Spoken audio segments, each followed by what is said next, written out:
I'm Eric Clapton, musician, and I'm here to answer some questions.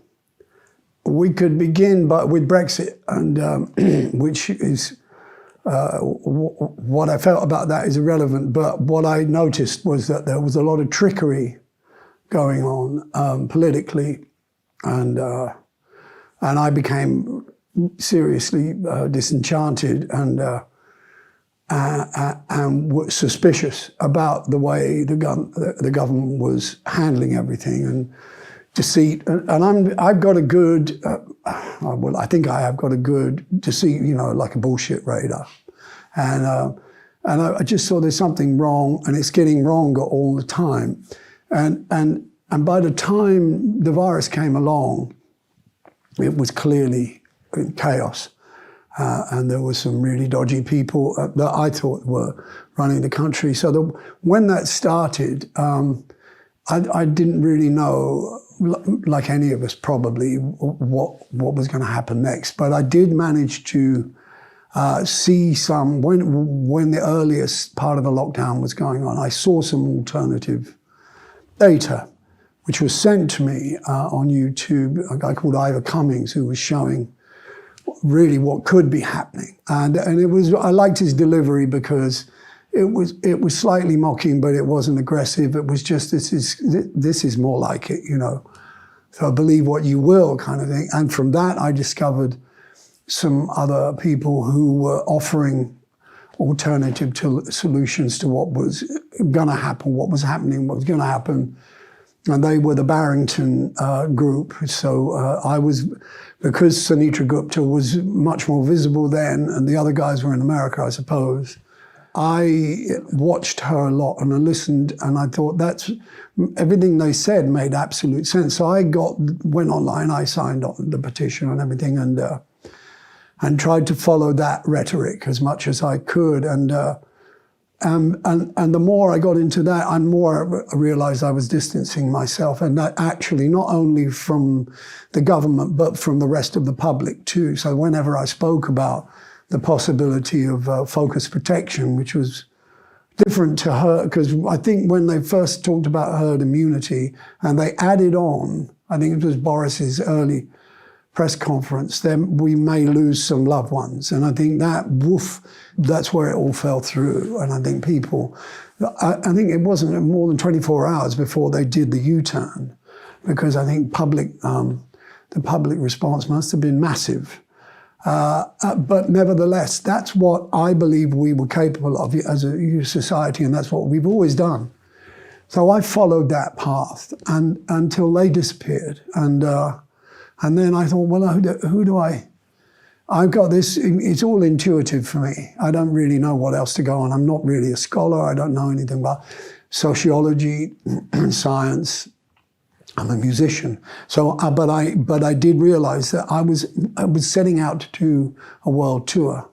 I had to cancel a year's work immediately because there was no leaving it to the last minute. Tickets were about to be sold, which from a selfish point of view is devastating, because I'm of an age now where I don't know how long my faculties will go on. So I was really looking at it from selfishly to begin with. Then I realized actually there's a spiritual point to this, is that we heal, proper old school people. We don't lip sync, we play, and we play for that crowd. There's something that happens when you put a great musician or someone who knows what they're doing in front of people who need support or just to have pleasure or joy. And we figure out what it is and we give it to them, and people leave renewed. And I need that too. So I was really devastated. Then I heard that I got word from a friend that he was trying to do live gigs, and he was outwardly, speaking against the government policies and everything. And I think a lot of things happened in between. We had the summer, and I went away, and I thought quite strongly about taking my family away from England. We'd go and live somewhere else and start somewhere else. My wife is American, and we could go there, but the rhetoric there was even worse. in some respect, because it was all tied in with Trump.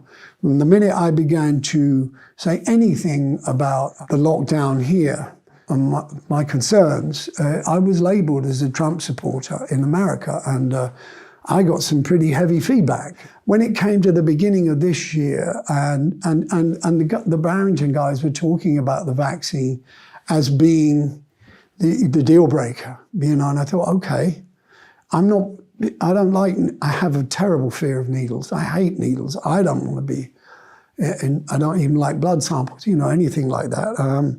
But I believed them. I followed that path. And when they started to talk about rolling out the vaccine, I smelled a rat again, just the way the focus was on this, and there was a race, and then it became political and national, and I thought, here we go again, it's the same old shit. But I was diagnosed with emphysema a couple of years ago, and I thought, well, I fit that bracket that's pretty vulnerable. I mean, I'm 76, and if there is such a thing as this, and we didn't know anybody, where I lived, there was nobody that we could, even friends of friends of friends were. It was thin on the ground. I thought, well, I ought to have this vaccination for my kids, just so that I don't want to drop dead on them, or I don't want them to lose me. I don't want to lose them. All these the normal, natural responses, I think.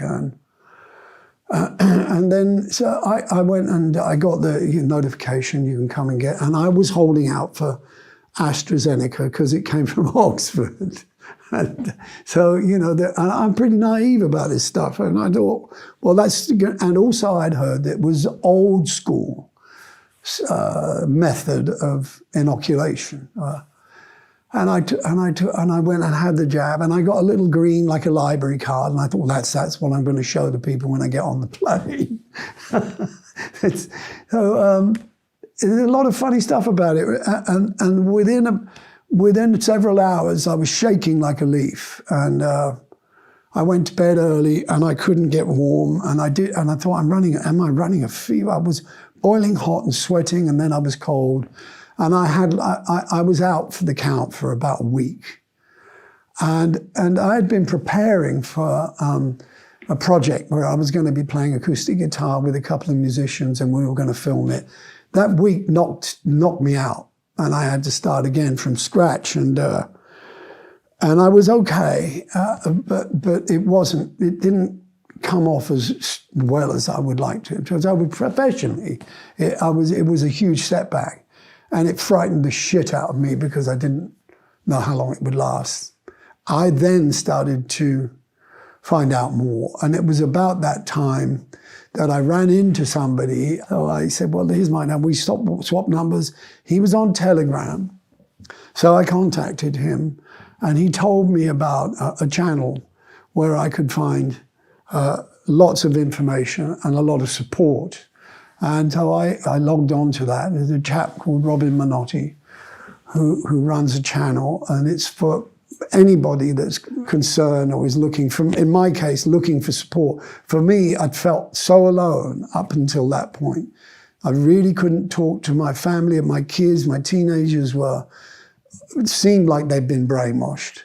And there was a lot of that kind of going on from other protests that were happening earlier. It was the first time I'd seen my kids passionate about anything, and I thought it was great. But I was being ostracized, and I could feel that everywhere. I could feel alienation because I held a different view. So I was trying to keep my mouth shut, but I was following the channel avidly, and bit by bit I realized that I probably shouldn't have had the first jab, but then I was offered the second.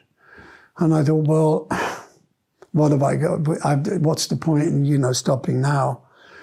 So I went and had the second, and then it got really bad. And within about a week, I had lost, my hands didn't really work. I suffer from a condition already called peripheral neuropathy, which is nerve damage pain, really, which means that, I can get numb or pins and needles.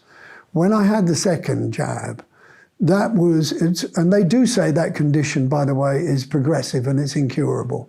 So I had expected it to be, it's manageable. I expected it to be something that would gradually grow worse as I got older, into my 80s or whatever. But always, you know, I could get some ice pack or whatever, it would be fine. This ramped up from, on a scale of 10, say, from 3 to 8 or 9. Agony and chronic pain is not, you know, when you know that nothing will work, there's no medication you can take that will help, is very, very frightening. And the worst thing is you don't know when it's going to wear off or when it's going to go away. So that was, you know, that was what frightened me the most, medically, health-wise. And it still does, because you know, I have gigs to do, I have recording work to do, but I can't, I mean, to touch the guitar, to play the guitar is not fun, and it's something I do, you know, then when I put it down, it's there until I go to bed, and I take sleeping pills because I can't sleep because of the pain, and it's not a good way to live. But and it's not all due to the vaccine, but the vaccine took my immune system and just shook it around again, and that's still going on. So, and then I read, you know, a lot of the evidence that I had been reading about with people that were having adverse reaction. That was on the list, was you know. Damage to the immune system. Do you feel like you were made aware of those risks beforehand? Oh, God, no. God, no. I didn't even know there was a yellow card report. I didn't know there was any such thing. My doctor said, oh, you should, my GP here in London said, because I had to get it done on NHS with an NHS doctor that I've known too from in the country for a long time. He didn't say anything. They gave me a leaflet for the first jab, which I didn't really look at, but they didn't say anything about adverse reactions. They do say you might feel a bit sore, or, you know, like you'd say but they did say also they're safe. You know, it's effective and safe.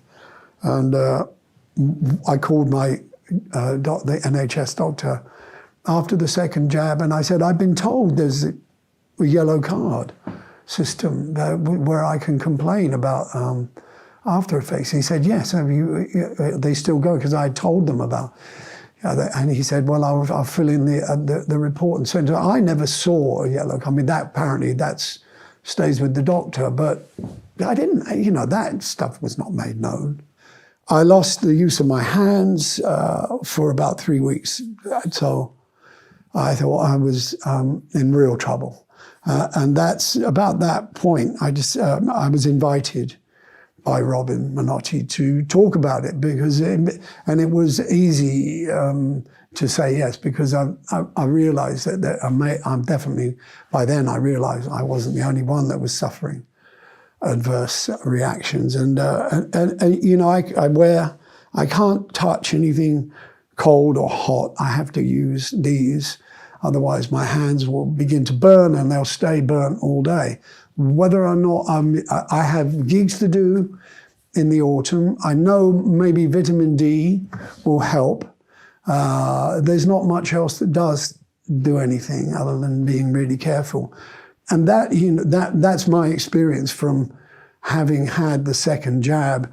And I went to my doctor pretty quickly and said, you know, I can't have any more vaccinations. This is not possible for me, because I don't know what will happen. I don't know what will happen next. And from what I read, and from what I've been told, there would be a booster in the autumn. And I said, I have to have a document that says I'm allergic. I can't have COVID vaccine, which I have in my backpack next door. And I don't, you know, I don't know where that will lead me, because the next thing you know, through it all, actually, the point that I should have made earlier is that I believe most of all in free speech and freedom of movement, choice of movement, and life, and love and kindness. And with all of this exposure to the polarization of the politics and the medicine and the science, I found it very difficult to be neutral because I've seen scorn and contempt from both sides, and I get caught in the crossfire a lot. But I don't really feel educated enough to know enough about either of these areas. So I'm talking today on behalf of people like me who may be lost, maybe need to hear someone talk about it from a human point of view without condemnation. And I have, when I come to work, I need to know, for instance, whether I'm playing to a welcome audience or a discriminated audience. I can't play to people that only have vaccine passports. I can't play to people that only follow, that are anti-vaccination. There has to be a way to bring people together. I believe music can do that, but it's a long way away, and maybe that's good because there's still time, I believe, for us to come together.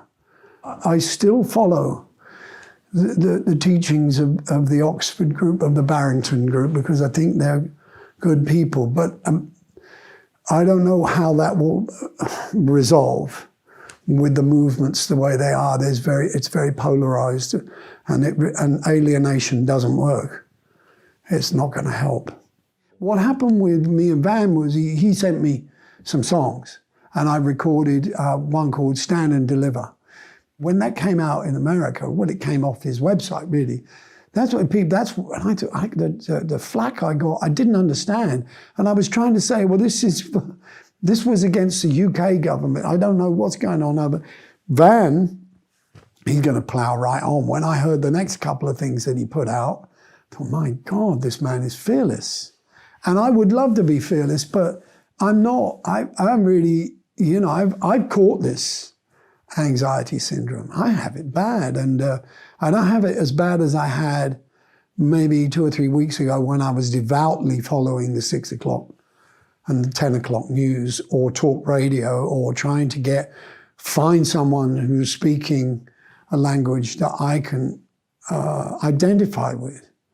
But now I've stopped watching TV. One of the cartoons was a little drawing of a guy interviewing 2 Quakers and saying, how come none of your community has got COVID? And they said, well, we don't watch TV. It's so true, man. There's so much of the sickness is in our heads now. We become weak, If we're talking about freedom of speech, freedom of movement, freedom of choice with the vaccine, for instance, then the opposite of that is what we're experiencing. If you take that away, what we're experiencing that disturbs me most is coercion. And I had said to my friend, the doctor, my doctor, I said, do you think this vaccine thing's ever going to become mandatory? He said, ridiculous. They could never they'd never pull that on. I thought, well, I got a funny feeling, and bit by bit, it's that, and to see celebrities, especially what really got me was ethnic minority celebrities guilt-tripping their own community. That broke my fucking heart. That made me so angry. I have a lot of friends in that part of the world, and to see them preyed on like that, it's just... So that's where it steps into sadism for me, the photographs of the people on buses with masks on saying, don't let their sacrifice be in vain.